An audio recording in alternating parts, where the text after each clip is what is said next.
Okay, and I'm having some problems with my voice, but I'll sit over there so I can control my PowerPoint.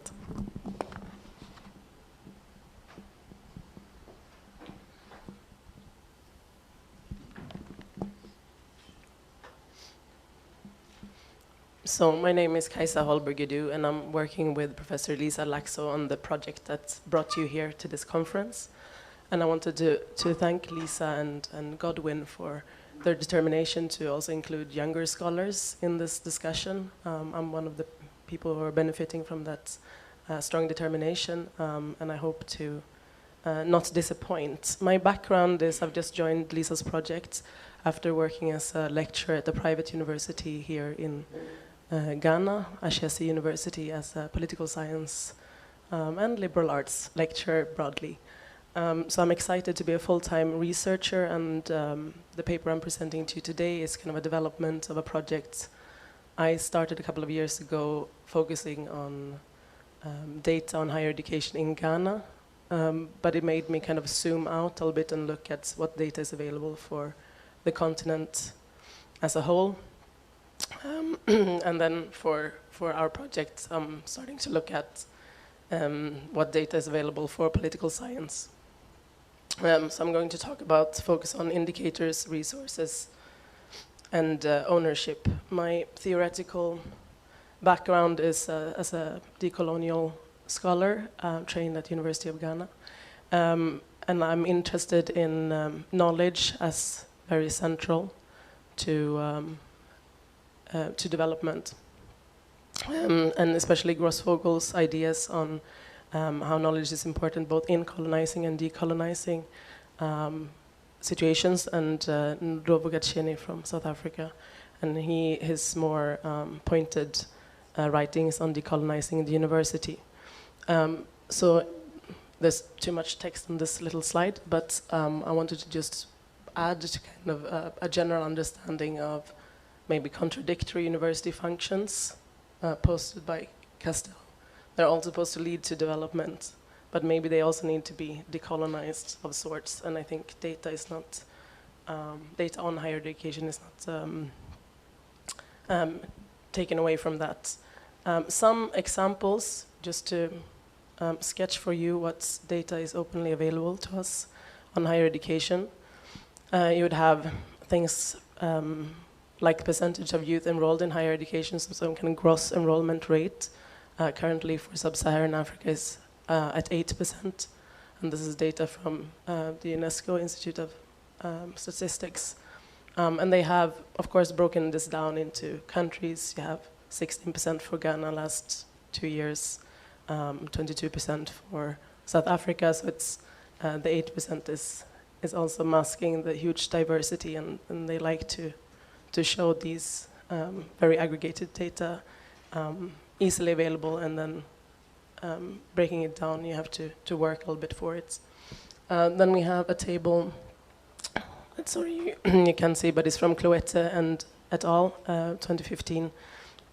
That is the Herana project with the Center for Higher Education Transformation, and I'll get back to that a little bit. But here you see, for instance, a table for South Africa, where we have broken down first years, 1995 is at the bottom and 2012 at the top, average shares of doctoral enrollments in the various fields of study.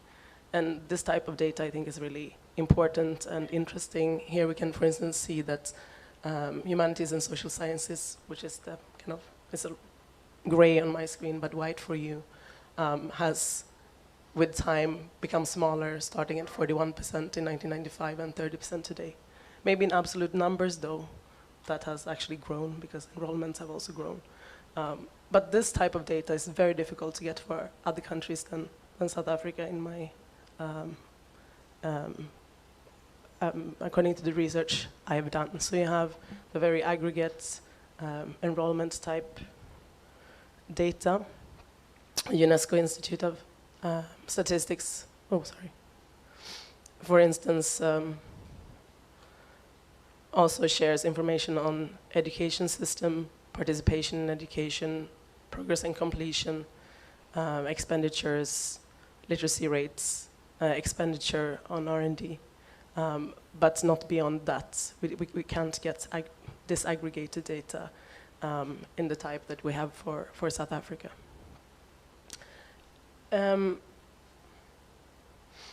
So I wanted to talk about what stakeholders are involved in collecting data on higher education. And it starts from the bottom on the local level, of course. Universities all collect data on what they do.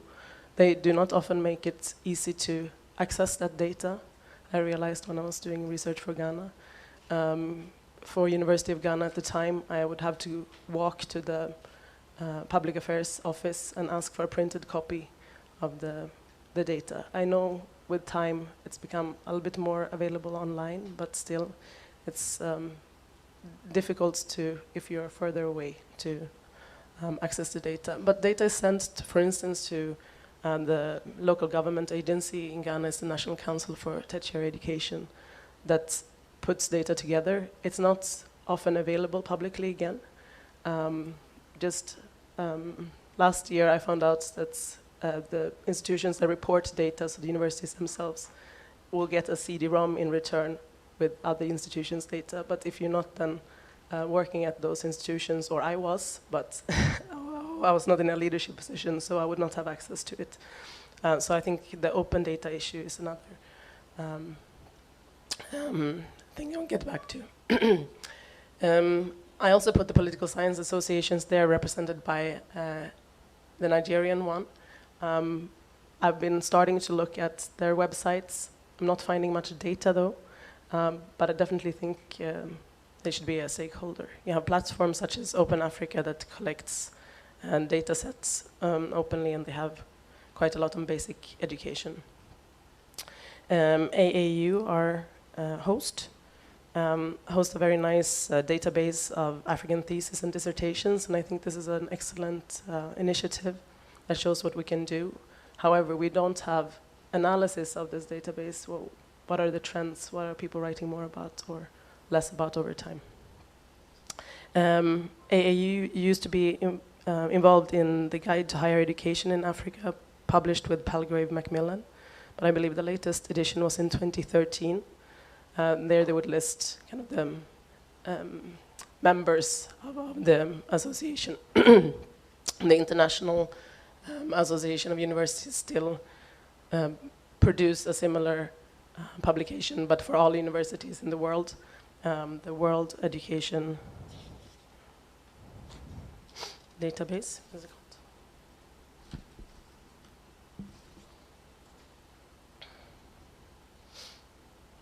The World Higher Education Database. But that one is also, either you get it in print and you pay for it, or you have to also pay to access that data.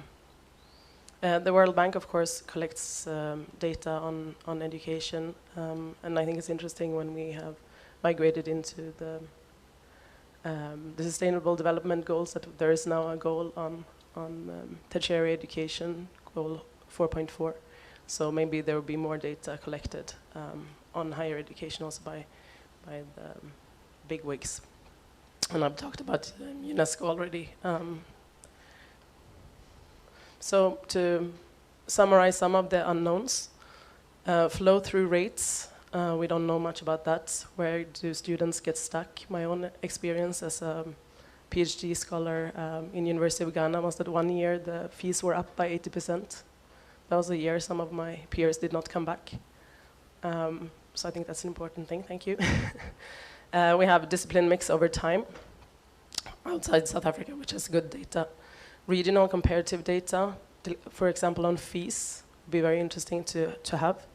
Student-teacher ratios, but also graduate employment or maybe underemployment. What happens to our graduates afterwards? Content, we don't know much about what we mean by political science, but we'll learn more in the panelists by the panelists after me. And then, as I said, we could do more with the student thesis databases that we now have. So for political science, we actually cannot say how many students we have in political science on the continent. We cannot say how many we graduate. We don't know what content our courses have, and what we do research about, and how much research we do, because it's not broken down by discipline. Where our graduates go to work, do they go to the public, private sector? If they migrate to a larger or lesser extent, would be interesting to know, especially when we talk about impact. So now I don't have so much time, but I just wanted to kind of give some maybe recommendations from what I've seen in terms of indicators that they need to be relevant, comparable, of course frequently compiled and updated. This can be done with benchmarking, learning from each other. The Hirana project I spoke about that started in 2007 was a Ford Foundation grant initially, followed 7 research universities over time. Indeed. Does it mean my time is up?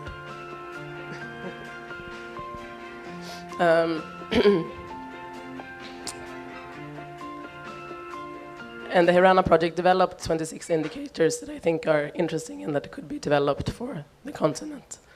There's also education management information systems that collected data on lower levels for the whole continent of Africa that could be expanded for higher education.